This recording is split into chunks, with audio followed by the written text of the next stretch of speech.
నాకు ఈ ఛానల్‌కి సంబంధించి వాట్సాప్ గ్రూప్ అయితే ఉంది. ఈ వాట్సాప్ గ్రూప్‌లో నేను ఎప్పటికప్పుడు గవర్నమెంట్ సర్వీసెస్‌కి అలాగే ఎడ్యుకేషన్‌కి సంబంధించిన న్యూస్ అయితే నేను ఇక్కడైతే పోస్ట్ చేస్తాను. అలాగే దీనికి సంబంధించి నాకు టెలిగ్రామ్ ఛానల్ కూడా ఉంది. ఎవరైనా సరే ఈ టెలిగ్రామ్ ఛానల్‌లో గాని, వాట్సాప్ గ్రూప్‌లో గాని జాయిన్ అవ్వదలుచుకున్న వాళ్ళు కింద డిస్క్రిప్షన్‌లో లింక్ ఉంది. ఆ డిస్క్రిప్షన్‌లో లింక్ మీద ట్యాప్ చేసి ఈ టెలిగ్రామ్ ఛానల్ అలాగే వాట్సాప్ గ్రూప్‌లోనైతే జాయిన్ అవ్వచ్చు. హాయ్ ఫ్రెండ్, ఈ వీడియోలో నేను చెప్పేది ఏంటంటే ఫ్రెండ్స్, మనకు ఆంధ్రప్రదేశ్లో ఎవరైతే జూనియర్ రెసిడెన్షియల్ కాలేజెస్ ఉంటాయి కదా, సో వాటిలో ఎవరైతే జాయిన్ అవ్వదలుచుకున్నారో వాళ్ళకి సంబంధించి అయితే అడ్మిషన్స్ అయితే జరుగుతున్నాయి అనమాట. అయితే ఈ అడ్మిషన్స్ కంటే ముందు మనం దీనికి సంబంధించి ఒక ఎంట్రన్స్ ఎగ్జామ్ రాయవలసి ఉంటుందన్నమాట. ఇప్పుడు ఆ ఎంట్రన్స్ ఎగ్జామ్కి సంబంధించిన డీటెయిల్స్ మనం ఈ వీడియోలో తెలుసుకున్నాం. అంతేకాకుండా మనం ఏ విధంగా దీన్ని అప్లై చేసుకోవాలి అనే విషయాన్ని కూడా మనం ఈ వీడియోలో డిస్కస్ చేద్దాము. ఈ వీడియోలోకి వెళ్ళే ముందు నా దగ్గర రిక్వెస్ట్ అండి, అదేంటంటే ఈ వీడియో కనుక మీకు నచ్చినట్లయితే ఇక్కడ క్రింద ఉన్న రెడ్ కలర్ సబ్స్క్రైబ్ బటన్ మీద అయితే ప్రెస్ చేయండి. ఇలా మీరు రెడ్ కలర్ సబ్స్క్రైబ్ బటన్ మీద ప్రెస్ చేయడం వల్ల నేను చేసిన ప్రతి ఇన్ఫర్మేషన్ వీడియో అనేది అందరికంటే ముందు అప్డేట్ రూపంలో మీ మొబైల్కి అయితే చేరిపోతుంది. ఇప్పుడు మనం వీడియోలోకి అయితే వెళ్ళిపోదాం. మనం ఏపీఆర్జేసీ ద్వారా ఎవరైతే అడ్మిషన్ పొందుతారో వాళ్ళకైతే ఫ్రీ ఆఫ్ ఎడ్యుకేషన్ అనమాట.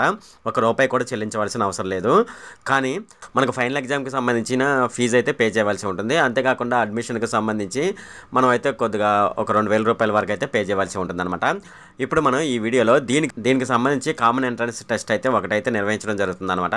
దానికి సంబంధించిన పూర్తి డీటెయిల్స్ అయితే మనం ఇప్పుడు తెలుసుకుందాము. మనకి ఇక్కడ చూసుకున్నట్లయితే మొత్తం ఎన్ని కాలేజెస్ ఉన్నాయి మన ఏపీలో అనే డీటెయిల్స్ అయితే మనకైతే ఇక్కడ చూపిస్తుంది అనమాట. ఒకసారి చూడండి, ఇవన్నీ దీనికి సంబంధించిన డీటెయిల్స్ అనమాట. అలాగే వాళ్ళకి సంబంధించిన ఫోన్ నెంబర్లు కూడా అయితే వాళ్ళైతే ప్రొవైడ్ చేయడం జరిగిందనమాట. సో మొత్తం 10 కాలేజెస్ ఉన్నాయి మొత్తం మన ఏపీలో, ఈ ఏపీఆర్జేసీకి సంబంధించి. అలాగే దీంట్లో వేకెన్సీస్ కూడా ఏమున్నాయి అనేది చూపిస్తుంది.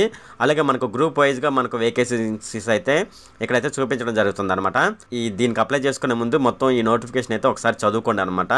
చదువుకున్నట్లయితే మీకు పూర్తి వివరాలు అయితే తెలుస్తాయి అనమాట. అంతేకాకుండా మనకి ఇక్కడ కొంతమందికి అయితే రిజర్వేషన్ కూడా వాళ్ళైతే ప్రొవైడ్ చేయడం జరిగిందనమాట. అంటే రిజర్వేషన్ కేటగిరీని బట్టి వాళ్ళైతే రిజర్వేషన్ కూడా ప్రొవైడ్ చేయడం జరిగింది. ఇంకా కిందకు వచ్చినట్లయితే ఇక్కడ ఎలిజిబిలిటీ గురించి అయితే మనం ఒకసారి చూద్దాము. ఇది మనకు ముఖ్యం అనమాట. సో ఇక్కడైతే ఎవరైతే దీనికోసం అప్లై చేసుకుంటారో వాళ్ళైతే స్టేట్ గవర్నమెంట్కి పూర్తిగా చెందినోళ్ళు అయి ఉండాలన్నమాట. అంటే మనకు స్టేట్ గవర్నమెంట్లో సంబంధించిన ఇంటర్మీడియట్ అయితే పూర్తి చేసి ఉండాలన్నమాట. మన స్టేట్లోనే చదివిన వాళ్ళైతే దీనికి అర్హులు అనమాట. ఎవరైతే 10th క్లాస్ చదువుతారో మన స్టేట్లో వాళ్ళైతే దీనికి అర్హులు అనమాట. అలాగే చూడండి, ఇక్కడ దీనికి సంబంధించి ఎస్ఎస్సి లేదా ఈక్వలెంట్ ఎగ్జామినేషన్ అయితే పాస్ అయి ఉండాలి. అది ఎప్పుడు అంటే 2023-24 అంటే రీసెంట్గా ఎవరైతే పాస్ అయి ఉంటారో 10th క్లాసు వాళ్ళకైతే దీంట్లోనైతే అప్లై చేసుకుంటాకైతే ఎలిజిబుల్ అని అయితే వాళ్ళైతే చెప్పడం జరుగుతుందన్నమాట. అలాగే ఎవరైతే ఇక్కడ చూడండి కంపార్ట్మెంట్లో ఎవరైతే పాస్ అయి ఉంటారో వాళ్ళైతే దీనికి ఎలిజిబిలిటీ కాలద్దా అని అయితే వీళ్ళైతే చెప్పడం జరుగుతుంది. అలాగే దీనికి సంబంధించి కూడా కొన్ని ఎలిజిబిలిటీస్ అయితే కింద ఇవ్వడం జరిగింది అనమాట. మీరు ఒకసారి చదవండి అవన్నీ. అయితే కిందకు వద్దాం, ఒకసారి ఫీజు డీటెయిల్స్ ఎలా ఉన్నాయి అనేది మనం ఒకసారి చూద్దాము.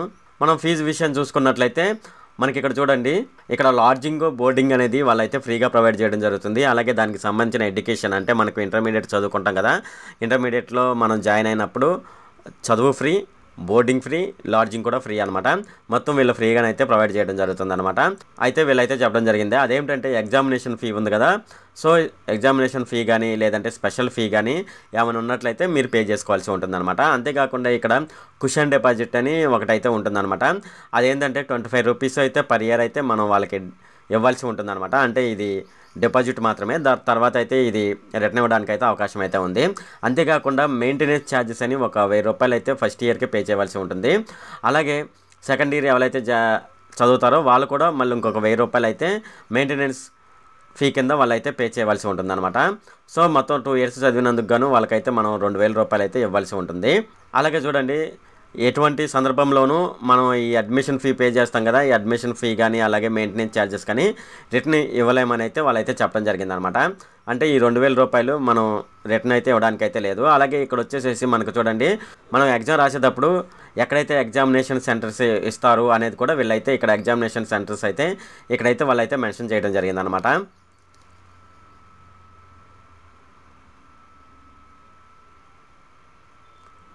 అలాగే దీనికి సంబంధించి వాళ్ళైతే ఇంపార్టెంట్ డేట్స్ కూడా మనకైతే ఇవ్వడం జరిగింది.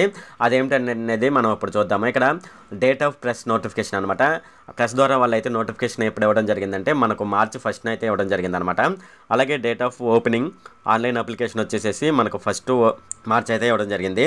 అలాగే last date of submission of online application వచ్చేసేసి అంటే చివరి తేదీ వచ్చేసేసి మనకు March 31 చివరి తేదీగా వాళ్ళైతే ఇవ్వడం జరిగిందనమాట. అలాగే డేట్ ఆఫ్ ఆల్ టికెట్స్ వచ్చేసేసి మనకు వచ్చే నెల అంటే ఏప్రిల్ 17th అయితే మనకు హాల్ టికెట్స్ అయితే ఆన్లైన్ ద్వారా పెట్టడం జరుగుతుందన్నమాట.